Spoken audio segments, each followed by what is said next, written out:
men have a lot of trouble with their relationship with their own mothers. It's really weird. Do you have a weird relationship with your mom? No, I love my mama. Okay, but even the way you said it, that was fucking disgusting. You're still sucking her boobie. You love your mama? Yeah, I just said it like that to troll you guys. Well, It worked.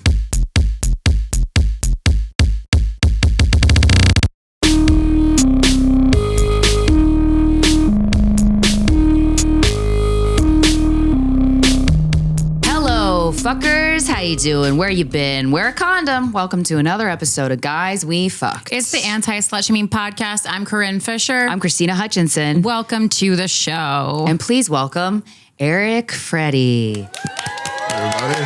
Hey, he's behind. He's doing the beep boop, beep boop, beep boop. We changed cameras. He got here at, 7 a.m. Apparently was here last night. That's crazy. Loves working. Yeah.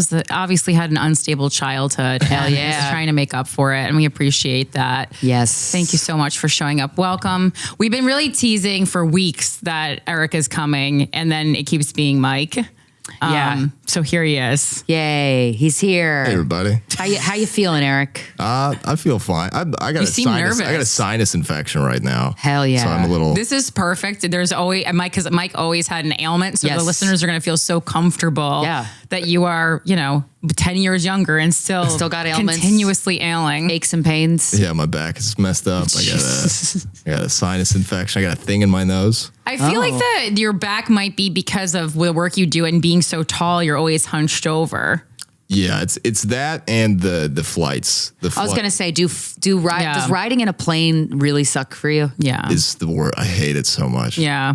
Do you ever get like Delta Comfort, like a little bit extra leg room? No. And you don't deserve it. You didn't earn it yet. Yeah, you got to work harder. The best You're working pretty hard. The best is when you get like the 3 seats right in a row. Yeah, that's a rarity, but yes, it is nice. Honestly, I'll take even one open seat next to me and coach. I think is better than comfort. Easily. Yes. Yeah. Easily. Because then you could at least put your little toes on it or something. I like that. And I just, and no one's elbow is on me. I can't hear the clicking in the back of someone's throat. Oh, I hate when other people make noise. I always know it's going to be a problem when someone sits down and looks at me and goes, "Hi." I go, no, that's gonna be a long flight. The best is when somebody you're in 3 seats. Yeah. You have the window, the middle seat, they don't show up. Yeah. And then the end seat, they have a cute ass dog.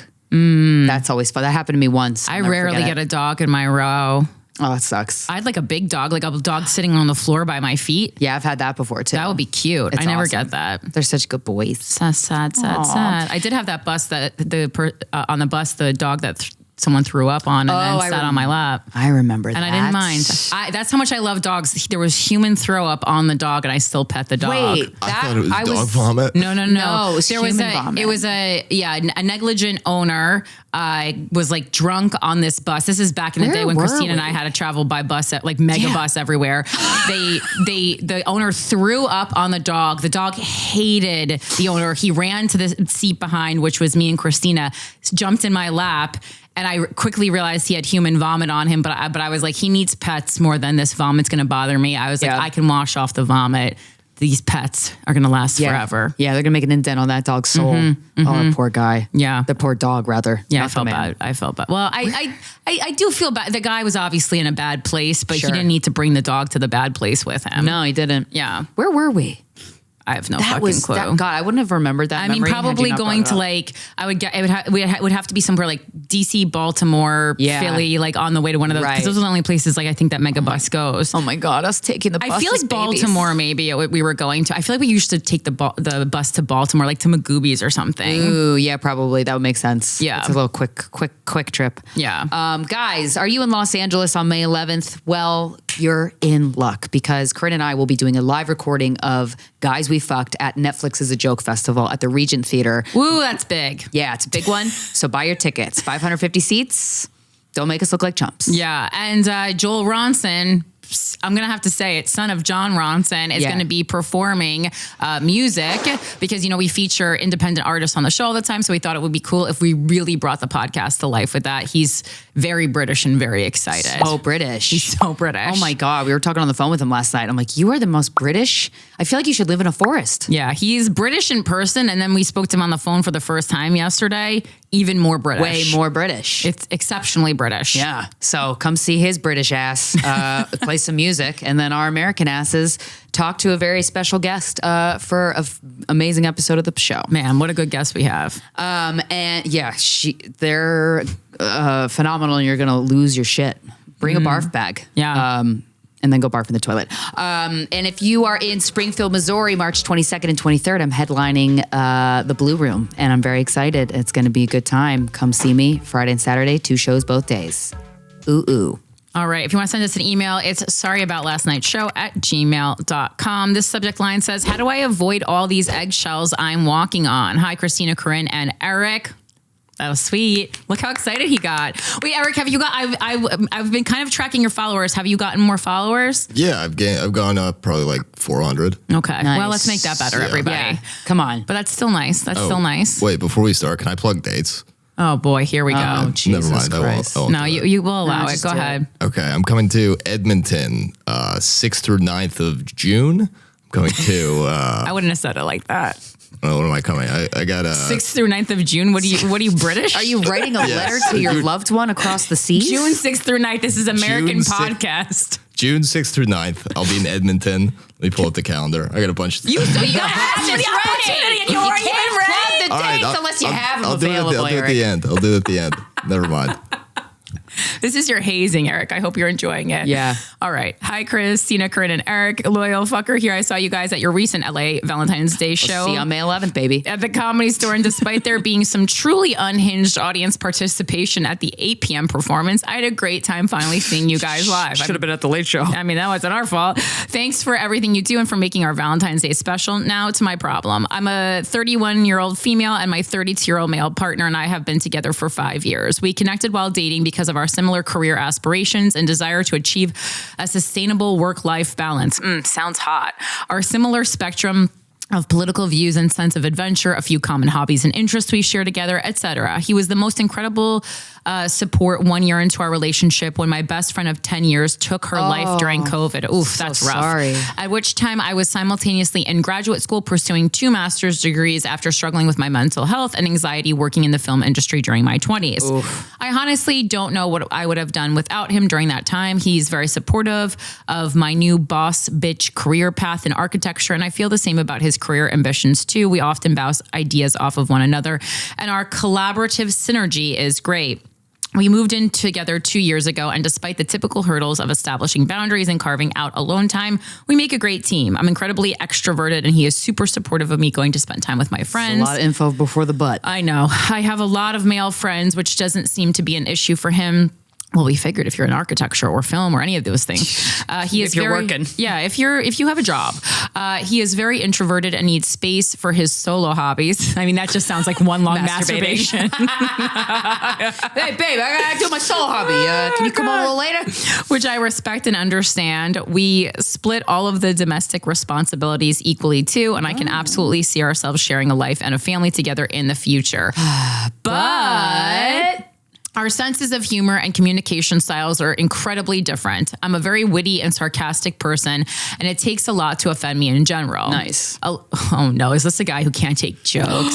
Yeah. Nothing That's where... usually the woman's job. Yeah. Oh, an offended boy. A lot of my friends are comics or entertainers, and although I am not one, I do enjoy the witty banter of being around funny people. Conversely, he is very sensitive, and I said it with such venom. I'm sorry. Yeah. I don't mind a sensitive guy. I love a sensitive guy. But sensitive to humor, I do mind. Yeah. And despite having fun and lighthearted conversations with humor involved, it only takes one joke of mine to trigger him. Trigger? We'll often be having a completely normal conversation when I'll make a sarcastic slight at something, almost never a personal slight towards him, and he'll become extremely offended, shut down the conversation, and quote, need space for hours sometimes. This is a clue. That he's a pussy ass bitch? No, that he has some issues he's got to work on. Oh, I recognize that sometimes I do say offhanded things. Yeah, she could also, I think a lot of times, and this is, I'm going to say this is a women issue. A lot of times women will write us letters saying they're funny, and I can tell they're just being a huge cunt. Like I can just tell. Yeah. And like it takes one to know one, right? I can tell that you're a huge who's making passive aggressive comments that you are disguising as humor. The same way men do it online. Like women are capable of it too. The same way men will say terrible misogynistic things to women or sexually perverse things and go, I was just joking. Right. Women do that too. It's just in a different way. Yeah. It's just in a way when they want to bring something up, but they can't do it directly. So they do it passive aggressively through humor. And then when they get called out, they're like, nuh-uh. Yeah, I'm just a funny girl, you know? I say offhanded things that would really offend him, in which case I'm working on being better at taking accountability for my actions right there. That was kind of a tell.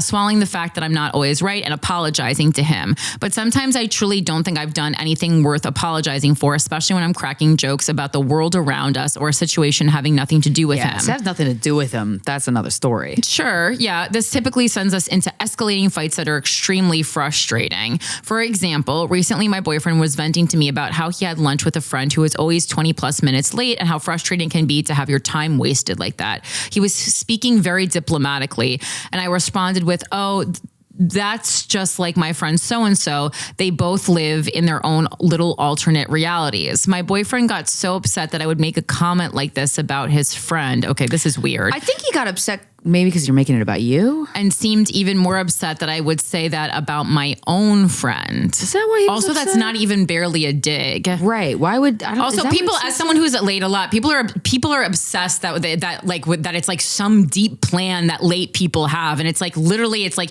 either, it's like they just have too much to do usually, or they're just like bad at managing time. Like, it's not like a fucking plan to waste your time. Yeah. I recognized how it could be perceived as mean and apologize. It wasn't mean though. But I truly don't understand why he took it so personally when it had nothing to do with him. He sulked over it for hours. Oh, I hate a sulking man. Wait, this is interesting. Nothing I hate more than a sulking man. My own friend talks about how she's aloof all the time. So why does he care so much? These types of arguments also happen when he's upset / triggered about something that has literally nothing to do with me, i.e. work or friend issues. When I sense he's upset about something, I often get defensive after I ask him what's going on because he responds with an angry or standoffish tone. So I assume he's upset with me, and as a result, I tend to make the conversation about me or our relationship, which again escalates the situation. Yeah, I know I can afford to be more perceptive in these scenarios and just give him space, but it's so hard to not get defensive when I'm trying to communicate and understand the needs of my partner and I'm met with an angry tone. Where's the part where where it's fun to be around him? This seems like a large percentage of the relationship. He says he's aware of his sensitivity and short fuse and his inability to articulate his feelings sometimes and is working on it. It's gotten better over the course of our relationship, but it's still a pattern I want to break if we were going to be together long term. I mean, you've already been together long term. I feel like I'm often walking on eggshells and it's not my job to regulate his emotions. I don't want to sacrifice parts of myself to appease him, but I want to make sure I'm not minimizing or constantly misinterpreting his feelings too. It's also like you've been together a long time to still not kind of understand what's going to make him upset and just to avoid saying it. I've done some research on HSPS, highly sensitive person. This is another label for I'm not going to own my behavior. Everything doesn't. Yeah, exactly. Everything isn't a disorder. Sometimes someone's just a sensitive little baby boy, and think he might be one. But I've never brought it up to him, and he is not interested in therapy. There's a huge red flag. Thinking he can work on it on his own. I want to look up what it actually says for. I've never even heard of highly sensitive person as an actual diagnosis. I have, but like. And a lot of like personality disorders, like borderline personality disorder, that can oftentimes come with this sensitivity to like the person who is borderline thinking that they're always being talked about or that you're trying to like dig at them when you're genuinely not. Right. And they're like they're hypersensitive to looking out for something that's not there. And it's very frustrating. So like it literally on Psychology Today, it literally describes highly sensitive person as they're a subset of the population who are high in a personality trait known as sensory processing sensitivity. Those with high levels of SPS display increased emotional sensitivity, stronger reactivity to both external and internal stimuli, pain, hunger, light, and noise. I mean, this is what is this, a Jew? Like or a Pisces? this is insane. I'm like, I have all those things. You just kind of have to toughen up. Yeah, it says, oh my God, it says, what the fuck? HSPs are thought to be more disturbed than others by violence, tension, or feelings of being overwhelmed. They may, as a result, make concerted efforts to avoid situations in which such things are likely to occur. On the more positive end of the trait, high sensitivity is thought to be linked to higher levels of creativity, richer personal relationships, and a greater appreciation for beauty. I'll say. If you react strongly to criticism, become physically and emotionally overstimulated more easily than others do, and have a rich inner life, you're on another planet. I thought it was a nice way of saying that. You may score highly in sensory processing sensitivity. You may also feel as if you have a higher capacity for empathy and are quite sensitive to others' moods. I mean, this is just a type of person. The fact that they're actually labeling it, I find to be alarming. Okay, so I think he might be a highly sensitive person, but I've never brought it up to him, not interested in therapy. So I'm worried this will never change and I'll be stuck in an emotional communication style with this relationship. Unless you leave it. So my questions to you guys are, how can I be a better partner to him in these moments while still advocating for myself? Oh my God, this is so tiring being in a relationship, and my personality. And how can we actually break this pattern of miscommunication to avoid these situations as much as possible in the first place? Wow, sorry, that was so long-winded. Thank you for your help. He has to go to therapy, or I think that's a deal breaker. Because that is awful. Walking on eggshells around a person is awful, and doing it for that long is not. It's gonna chip away at you slowly, and you're gonna hate him. Yeah, I don't understand how you've gotten through 5 years, quite frankly, with when you don't understand each other's communication style. That seems like the number one thing that you would need to understand to last 5 years together. So if you won't go to therapy by himself, ask him if he'll go to couples therapy with you, because I think what you really need to work on anyway is your communication with each other, right? So that would make sense, because no doubt he's being ridiculous, but I feel like you're probably also being more of a cunt than you're like. There's a better way to go about this, and this is where therapy comes in. It's going to be a huge relief to you guys to have like an unbiased person help you both navigate this conversation, and to call both of you out where you deserve to be called out. You know, once they get a sense of your dynamic. Yeah, because it seems like you might wear the pants in this relationship, which you got to be careful of that dynamic. You know, again, I'm saying these things as someone who knows, with someone with masculine energy. Yeah, and as somebody who has been very sensitive my whole life, and like I get butthurt, and I get less butthurt as I get older. You just got to work on it. Yeah, but you have to also explore like, why does he feel pangs in his heart when you say something like, oh my God, my friend is also late, you know, when he's bringing up how late his friend is. Like, you know, he needs to get better at communicating with you what the fuck is going on in his mind, because was he trying to tell you something and he just wanted to be listened to and he didn't want your commentary? Like, maybe that's what was happening. I don't know. That's for him to get mad that you said that about your own friend doesn't make sense to me. It doesn't make sense. But also the fact that she used the phrase advocating for myself when it has to do with like when it's about conversations that aren't even about you. I feel like you're fighting the wrong fights, right? Like, I don't feel like you have to, like, I think, you know, because you use words like boss bitch and this kind of stuff, right? So that to me is saying that like you might be overcorrecting the way a lot of women do, who kind of weren't always like strong and maybe kind of built up this strength inside them, and then they overcorrect on the other side.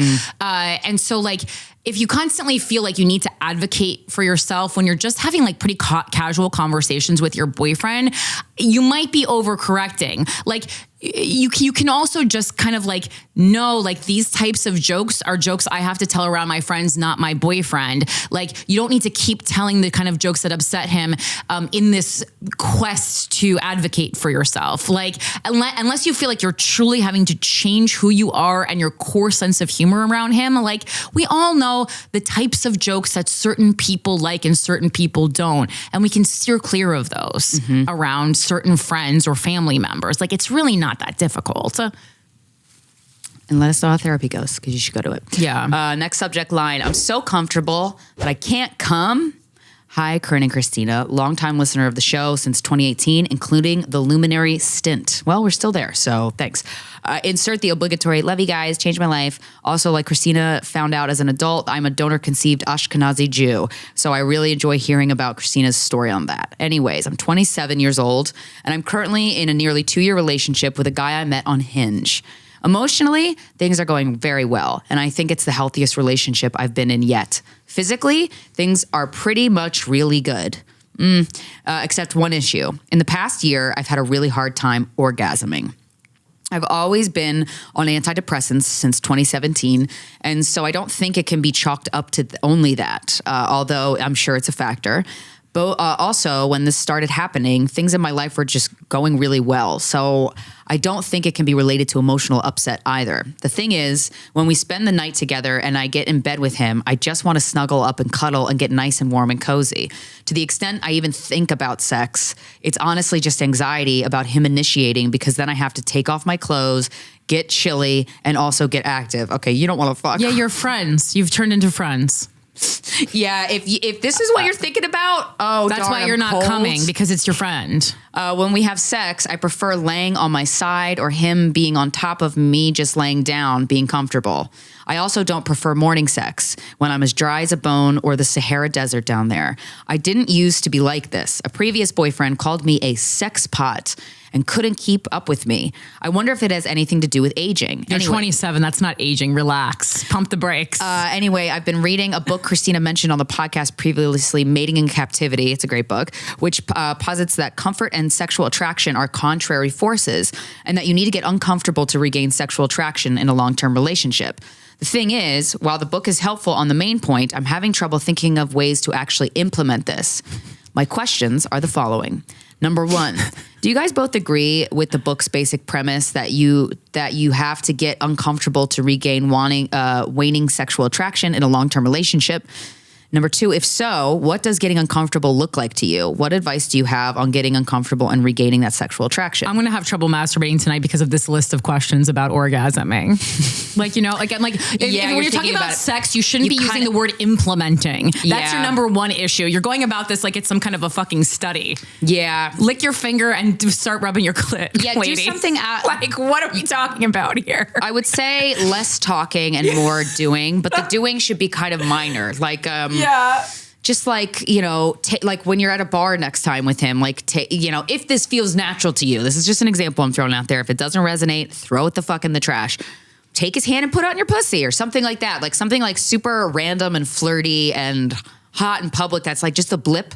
And then maybe that'll get you going, but also consider that you don't want to fuck him anymore. Yeah. And it happens. It happens. And if this is something like, did you go off on how much you loved him? Not really. Did you go off on how much you loved him? No, because the other girl did. And I'm like, okay, so there's a solid foundation here that's worth working on. You like him. You said it's your most emotionally healthy relationship. That's great. But you're 27. It's going to get even healthier as you get older, or you'll revert back. But, sometimes that happens. But I think that I would consider pondering the fact that you are no longer attracted to him.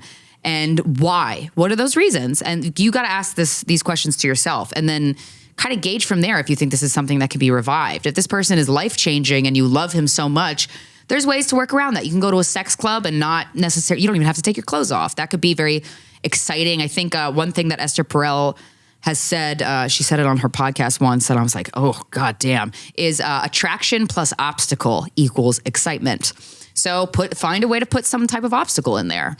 Get creative. Watch porn. I assume mutual masturbation. Yeah. Oh, I just want to read this little part at the end. I assume at this point you guys will recommend some form of communication with the boyfriend. He definitely noticed I haven't been orgasming as much lately. Well, I would hope he knows if you're not coming, and has brought it up a few times, but I told him it was a me problem, not about him, and something I needed to figure out on my own. I told him when I figure out a solution, I'll let him know. I think it's a problem with your guys' relationship. I think it doesn't make you horny anymore. Also, Eric, I forgot, we didn't really tell you. You can, if you have an idea, you can chime in, but we will throw to you since you are closer to 27 than either of us. I do have either the worst advice or the best advice. Okay, let's go. Go ahead. And that's we'll let you know which one it was. Yeah. So I used to date a girl, and she had higher testosterone levels than. Did she get them checked? The normal. That was checked. She had a mustache. Yeah. You didn't need to check. You just needed to look at her face. Who's JJ? No. No, but she had higher testosterone levels, so that made her like crazy. She was so horny all the time, and so maybe the advice is cold showers. Does that increase your testosterone? It does, yeah. Oh. Cold showers. Well, this little girl doesn't like to get chilly. Oh, that's true. Yeah. She hates being cold. She hates being chilly. I get it, girl. That helps with that too. Yeah. It helps you be more comfortable being chilly. Yeah, it helps your nervous system. Yeah. It helps your nervous system fucking relax. And basically. the cardiovascular system, it opens it up, makes it easier. Yeah, I mean, I think like if you truly want this relationship to work out, again, like you have sometimes this is what people don't understand. Like, so in this age of like being like, I don't want to say overly sensitive, but like being really in touch with our bodies and stuff. Sometimes the same way as you have to like have a conversation you don't want to have in a relationship, sometimes you have to like kind of push yourself over a hump sexually to get horny again. Like, because it's weird because sometimes it does feel like you're molesting yourself. And that's when you know it's time to go. Yes. But like sometimes you just get in this like comfy phase where you do want to cuddle and you're overeating at night and then you don't feel horny, then you don't wanna fuck. that kind of stuff. You need to work to get past that. That is part of the relationship. You like this, because there's a lot of letters that we get that are from girls who are like, I just kind of want to cuddle and hang out. Like, that's like not acceptable in a relationship and it's not going to fly. Like no one should ever be forcing you to do something sexually that you don't want to do, but being sexual is part of being in a romantic relationship. And so it is pretty much required unless you guys have a conversation together you're not going to seek that anymore in your relationship.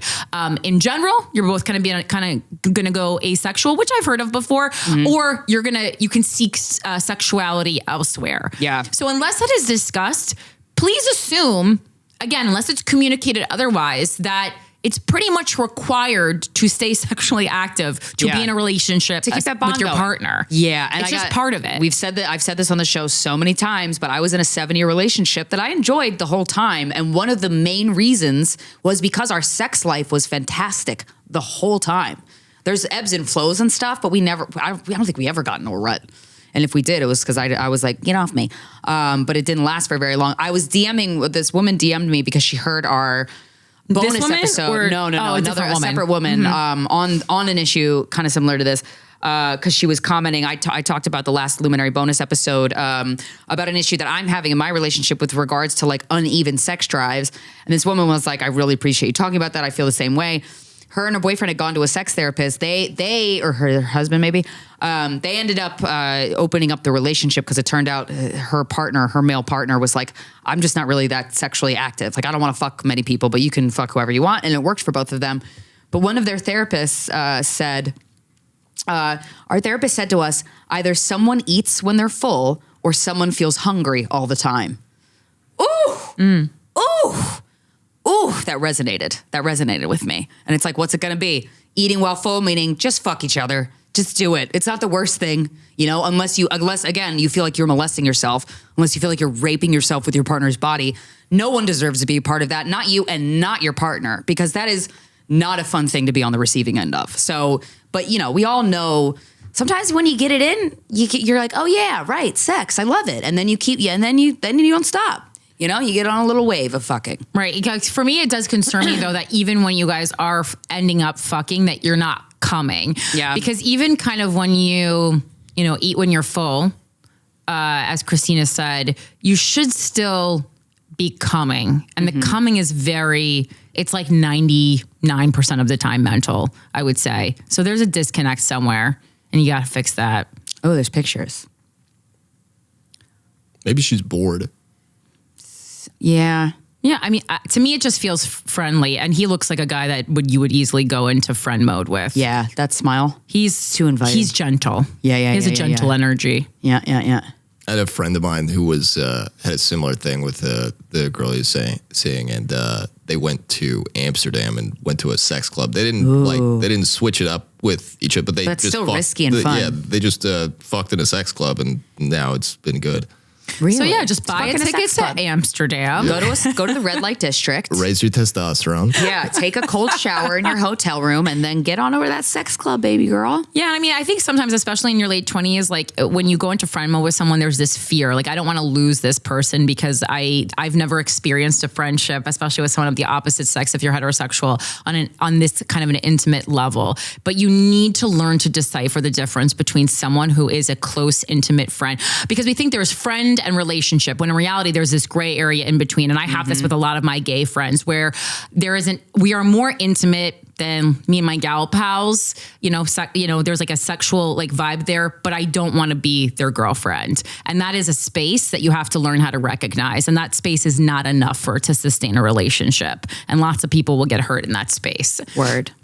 This next subject line says, what do you do when you hate his family? You don't talk to him. Dear Corinne and Krystyna, huge fan of the podcast and always appreciate the unfiltered advice you give to all your listeners. The issue I write to you about today has been an ongoing annoyance in my long-term relationship, which is that my boyfriend's family is god awful. This was just happening on Gilmore Girls. In the beginning, I really tried to get to know them, making an effort to ask his mom to get lunch. That was your mistake. What? You don't got to do that, girl. Yeah, there was your mistake. Girl. Right there. Too much. Too thirsty. Inviting his sister-in-law to get drinks to celebrate finishing her finals. Relax. Relax. Is that your family? And spending copious dinners with them, as it's been made apparent how important it is to my boyfriend. Okay. Oh God, unattached. It doesn't seem important enough to him though, for him to try to help facilitate any connection between me and his family. There you go, So break up. Stop hanging out with him. Break up. And will often leave me alone with the women in his family while he dicks off with the men. All right, this guy sucks. I've gotten to the point that I'm really just tired of putting any effort in, as his brother, sister-in-law, and mom can be genuinely exhausting, constantly interrupting everyone else to talk about the latest gossip on people none of us know, making any little thing into a competition, and never asking anyone else about their lives. I literally love when no one asks me about my life. It's my favorite thing. They openly mock my relationship to my boyfriend and say backhanded comments to me that make me feel like shit. Like what? Who cares what they think? All for my boyfriend to claim he didn't hear it when I bring it up afterward. Unfortunately, this is just the tip of the iceberg. Girl, the apple doesn't fall far from the tree. You think this guy's whole family sucks and he's great? That's very rare. First off, his mom has a lot of opinions about me that I wish she would just confront me about. How old are they? That you're spending this much time with a family? You're 20. I hope you're 17. Yeah. If you're not 17, this is fucked up. So weird. First off, his mom has a lot of opinions about me that I wish she would just confront me about. I'll frequently catch her looking me up and down, to which she will say something like, oh, I've never seen you wear that. Shut the fuck up, What does that even mean? You know what I would have said back? Middle finger. She makes the same huge deal about my tattoos every time they come out and is constantly fucking with my hair. Ew. Huh? She touches your hair? This is weird. No. I live in an artsy kind of alternative city, so I don't personally think my style is too crazy. It's not. It literally doesn't matter what your style is. Yeah. I like to express myself with my clothes, makeup, etc., while maintaining an overall professional facade as I work in the medical field. You're defending yourself when nothing needs defending. Sometimes she'll ask me something about my life just to immediately interrupt before I can even get the sentence out, often projecting across the room to have a full conversation in her native language with her mom or whoever is there to listen. And I'm left wondering why she even asked the question if she didn't intend on listening to the answer. I wonder if she's one of those no woman is good enough for my son moms. There's also, there also might be like a cultural thing where she, like, if this chick's white, she doesn't want her son with a white chick. Most of what she does is somewhat typical old person behavior, but it's just really just the cherry on top. All old people aren't rude, just so you know. Yeah, some old people are really cool. And the joke is she's probably like 55. She's probably not even old. But it's again, I hope this writer is 17. Yeah, but it's really just the cherry on top of the other dynamic I have to deal with. His sister-in-law. Who even cares about someone's sister-in-law? Yeah, that's not even count. A family that member. That doesn't even count. What? His sister-in-law does a lot of the classic catty bullshit. She walks or stands in front of me to close me off from the group.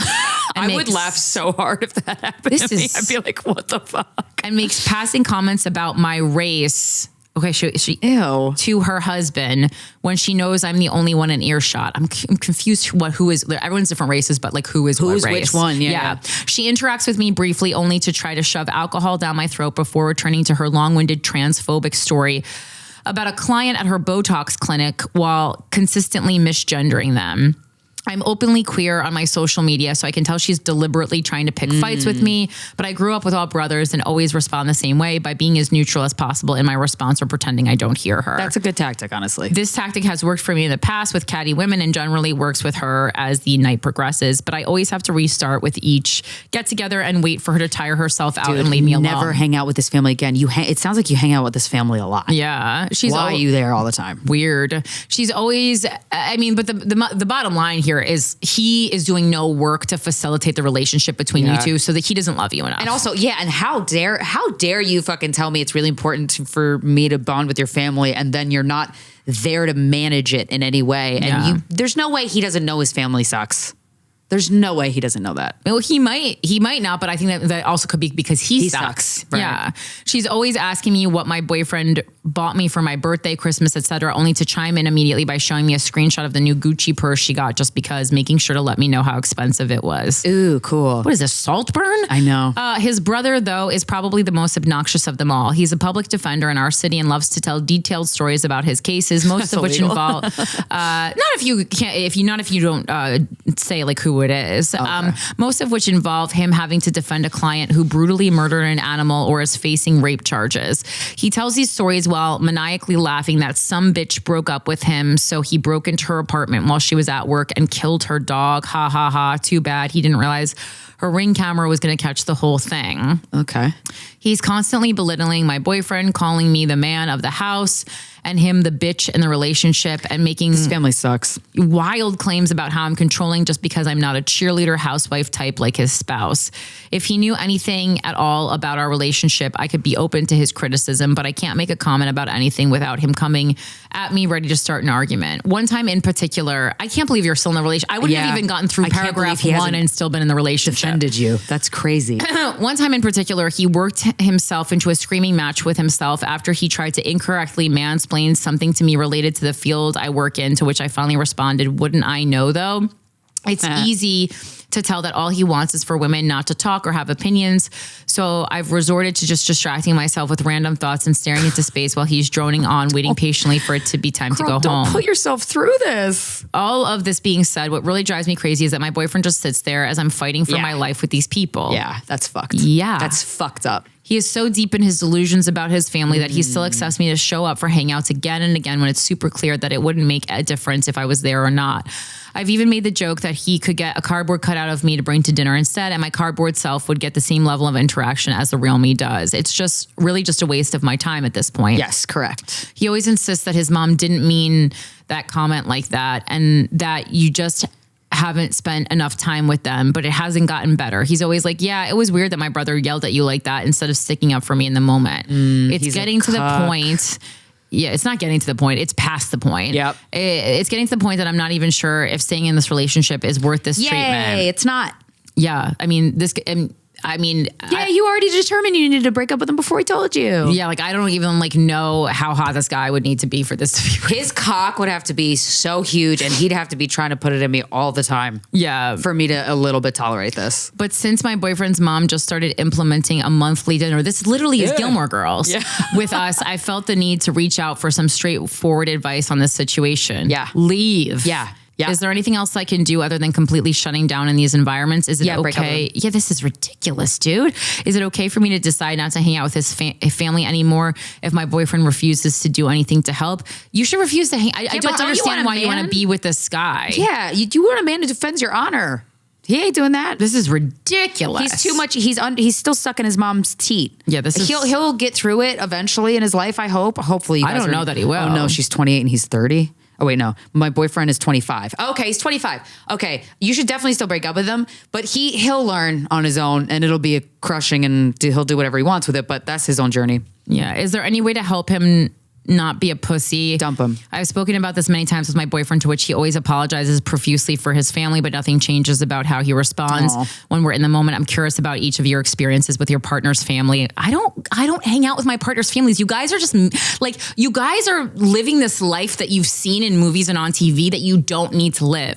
I don't like hanging out with people's families, and so I don't hang out with people's families. It's really quite simple, and I also don't make them hang out with mine. And if they're not okay with that, that's not the person for me. Like, it's just not. I don't really have a family, so jury's out. But I was this guy. I was your boyfriend for a while, for sure. And I would get like pissed off and offended. Like Steven used to say stuff about my mom a lot. And then I realized he was right eventually throughout the relationship, because we were together for a while. And then one year at Christmas. It's the only thing me and Steven agreed on. I know. Actually, quite frankly. One year at Christmas, we had this annual Christmas tournament that we had every year at my house in my basement, where we would like compete for Christmas presents. It was really fun. But in the middle of it, and Steven's family, who angels and saints. Thank God. That was very helpful for me. But they came over and we were all there, and my ex-boyfriend called my mom a bitch, and it was just a record scratch. And I was like, uh-oh, that's not good.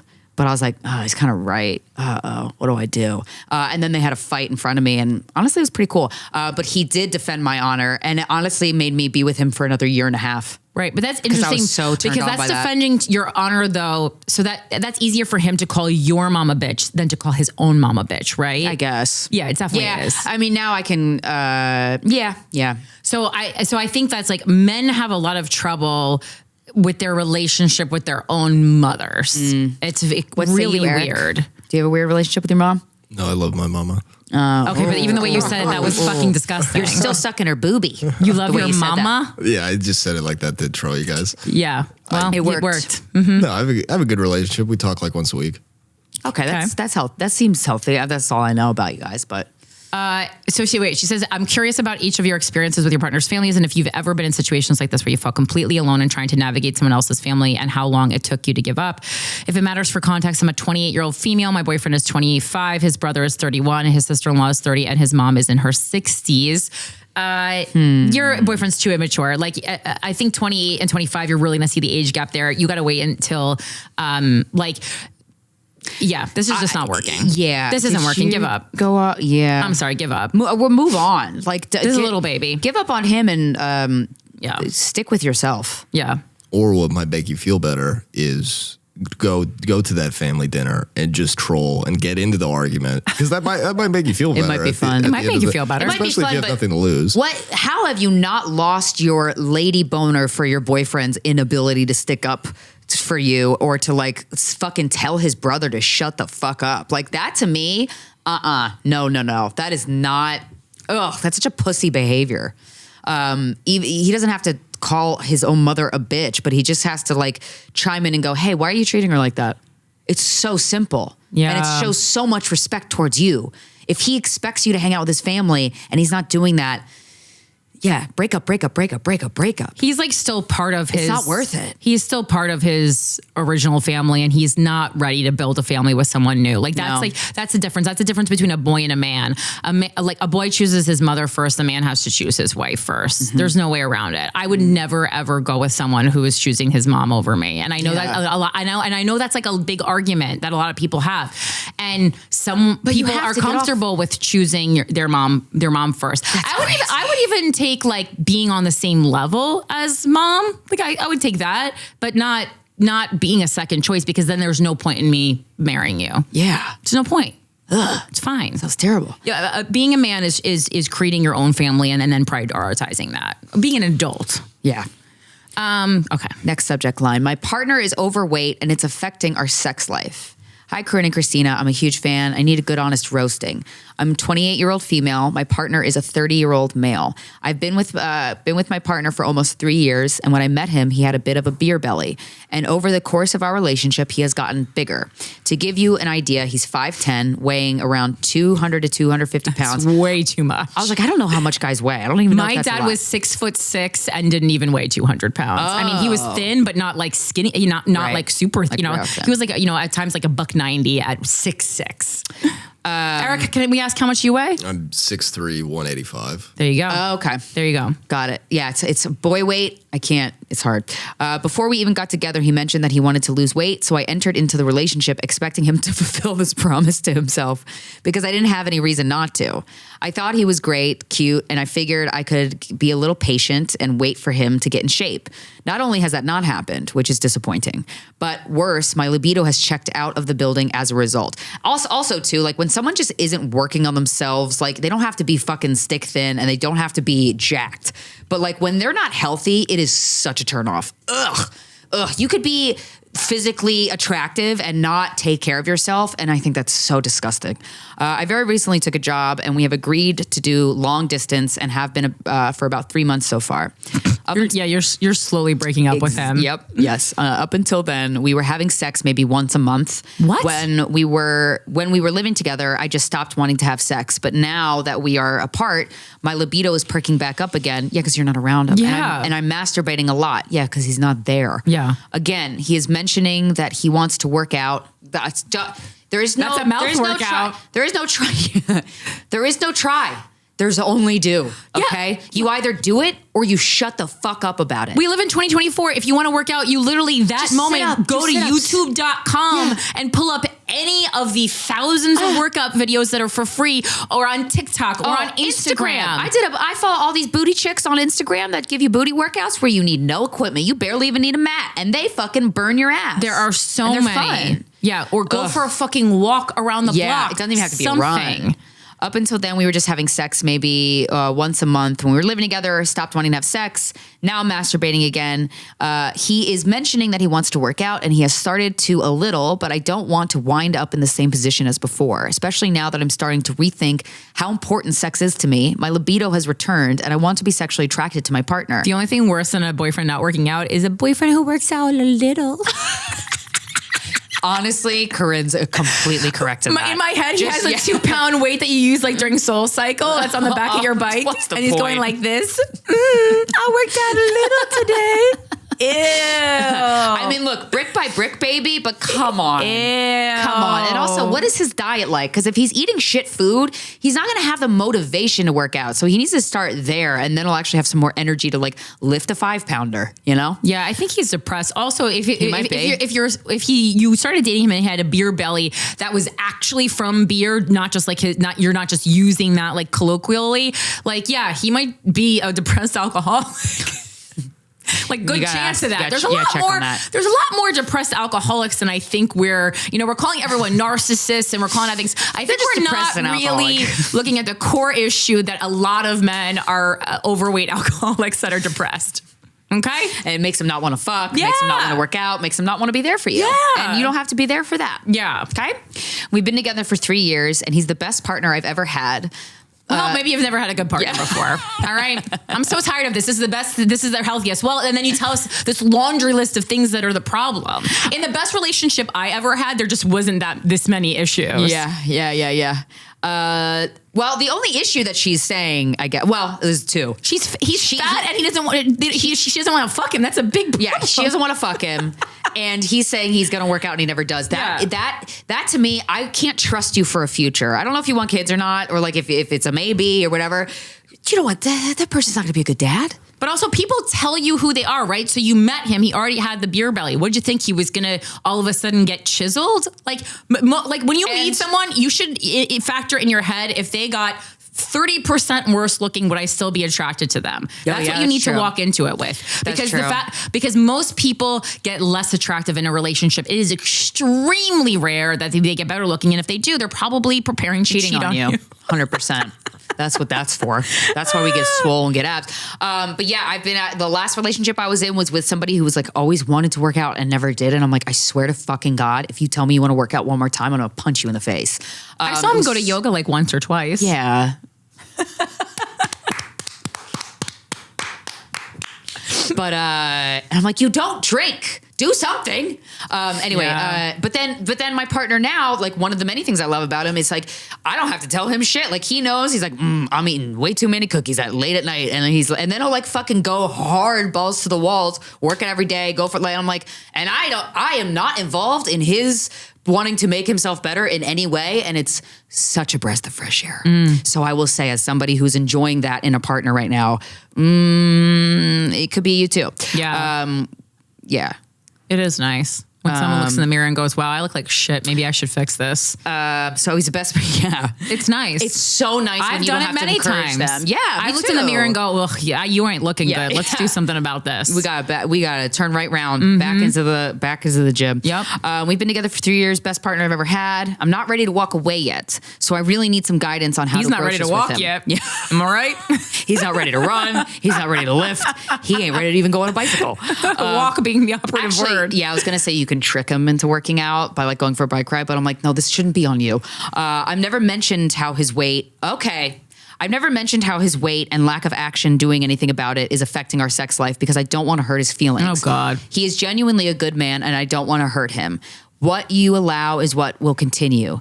That's a quote that she wrote. So how do I course correct? Now, you have to have a conversation with him. You have to.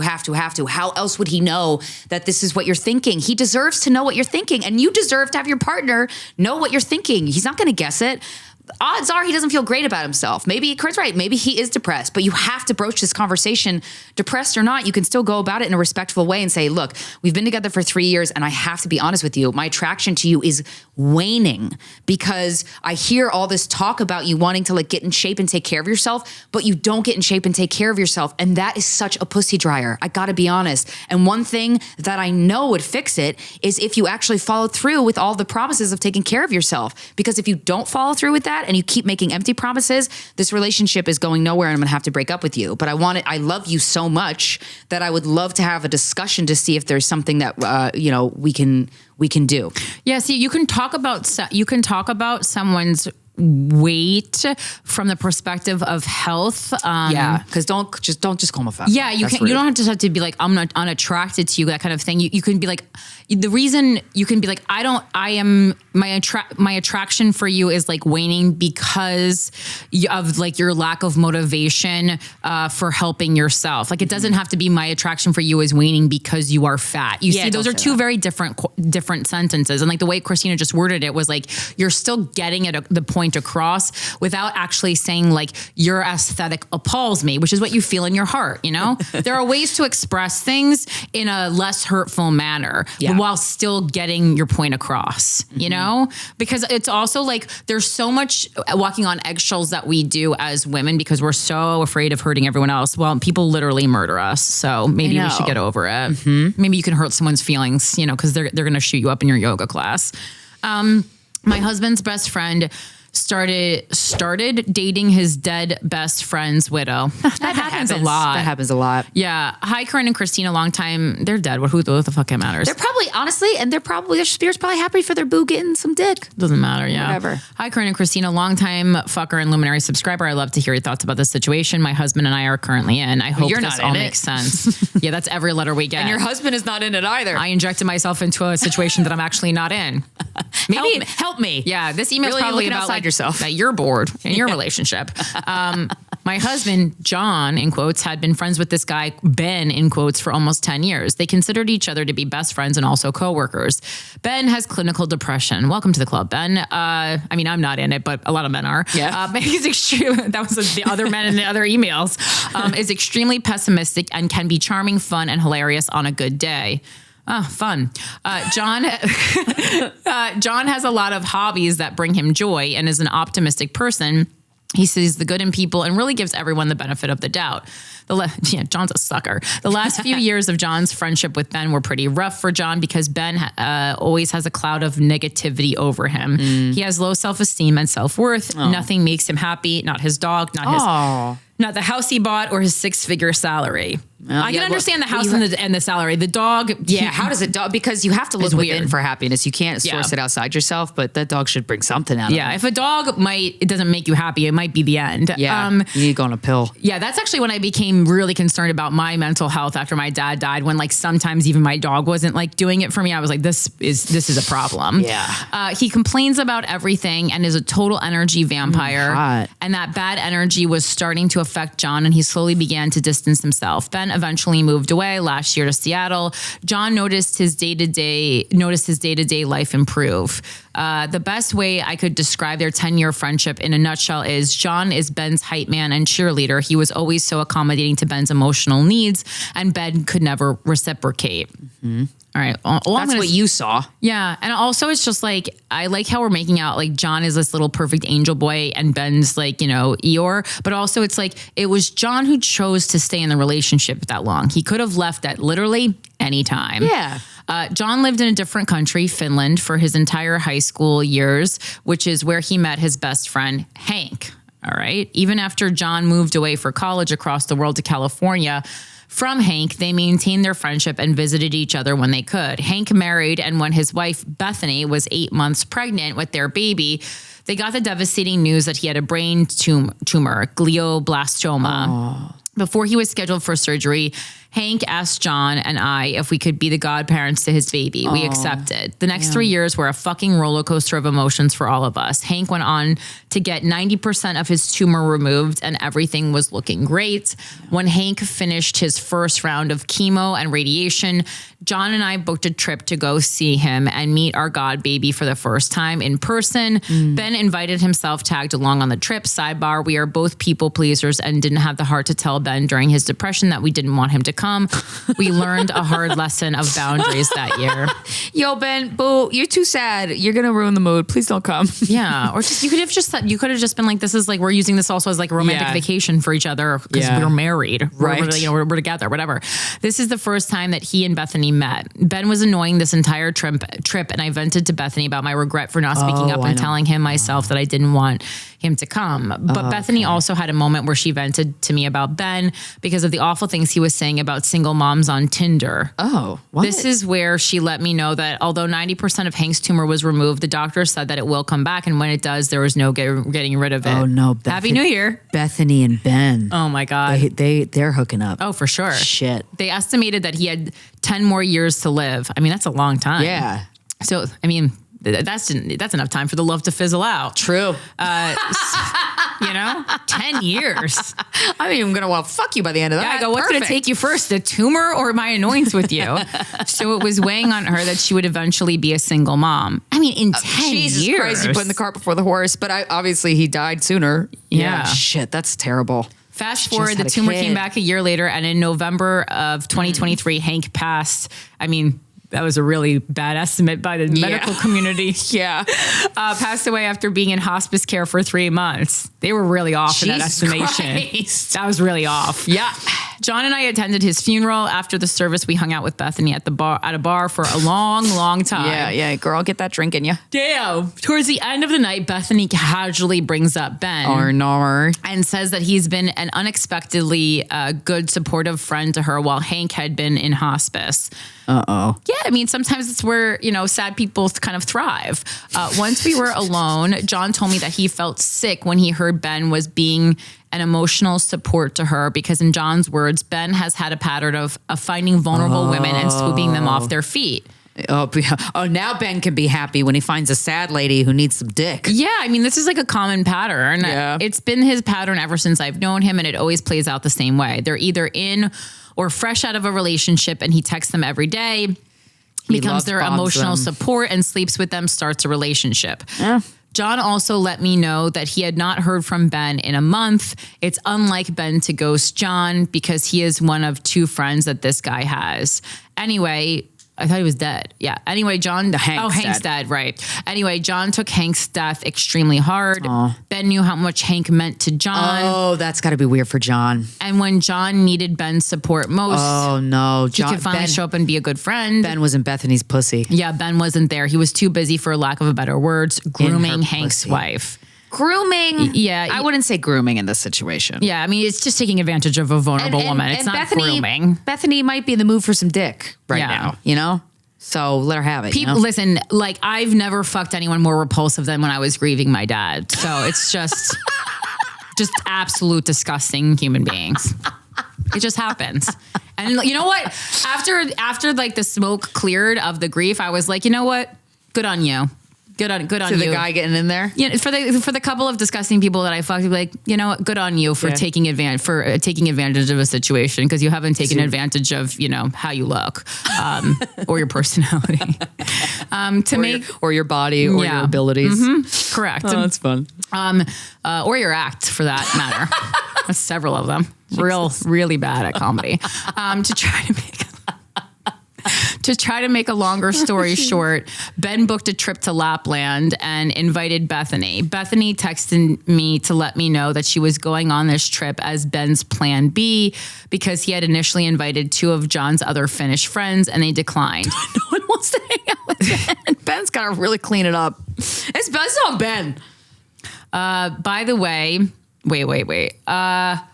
Okay. By the way, Ben didn't tell John about this trip until after Bethany told me, feeling guilty. I wished her luck going on this trip with this insufferable person and told her to let me know how the trip goes. They came back from this trip and neither John nor I had heard from them. Sus. A week after the trip, their trip, I reached out to Bethany to get an update, and she wanted to schedule a FaceTime. That's never good. Nope. That same night that I scheduled the time to chat with Bethany, Ben called John. Ben told John, well, our friendship blossomed into a romance. Fucking gross. You're still too invested.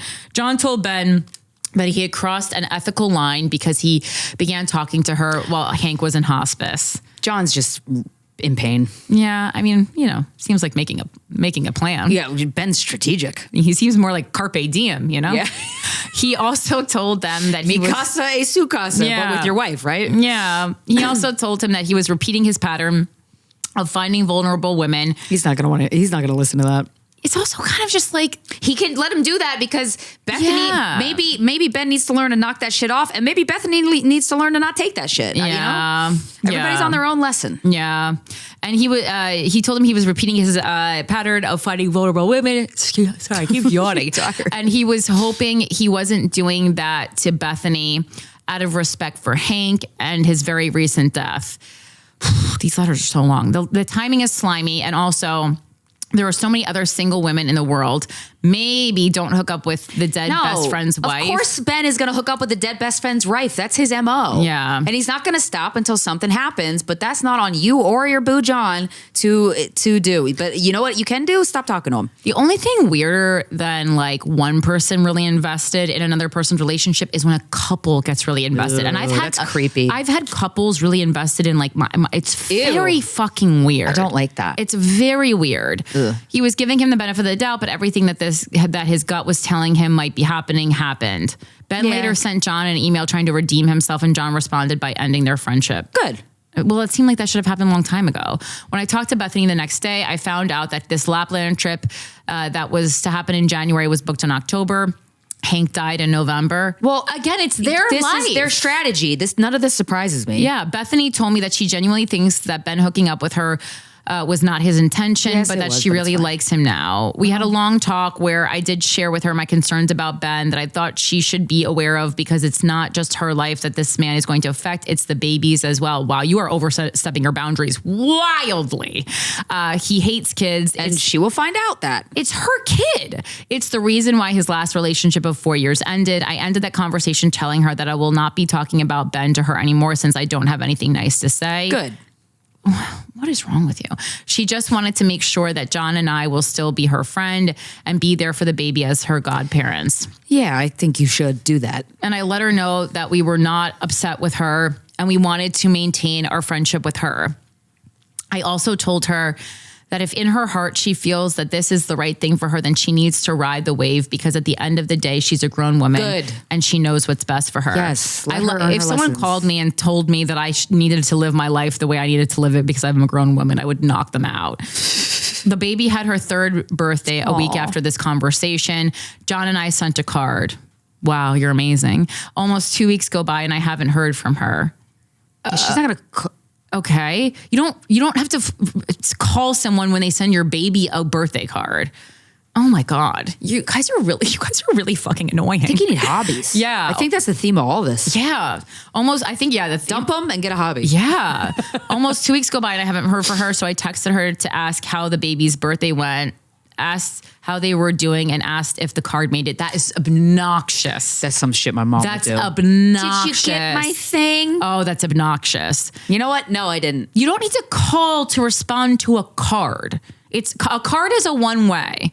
She said, oh, yes. And I mean, I grew up in a house where we had very strict rules. Like my parents had very strict rules about like sending thank you notes and Miss Manners type shit like that. So I am not...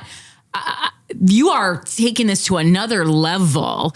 She said, oh, yes, we got it. I forgot to say thank you. You don't need to. She doesn't need to say thank you. We texted back and forth a little until she stopped writing back. I won't lie, that rubbed me the wrong way. Everything rubs you the wrong way. You rubbed me the wrong way. We normally would have gotten a picture of the baby with her cake or something. Well, shit changes. Oh my God. I get that this baby's your god kid. I assume where they're coming from, god though. Kid is also a fake thing. We have to go do the live soon, but I assume that this is coming from like being hurt that like you're not over the death of Hank and it's too soon for you guys, but that's okay. Like they can do that. Like they can they can do whatever they want and it's okay. The fact that it bothers you you should work on that. Yeah. You should really interrogate why this bothers you, what the real reasons are, because guess what? You cannot control anybody else's behavior. And if your happiness depends, and if your day going well depends on somebody else's behavior being a certain way, you're doing life wrong. I promise you're doing life wrong. We all are guilty of doing this, but you really need to visit that.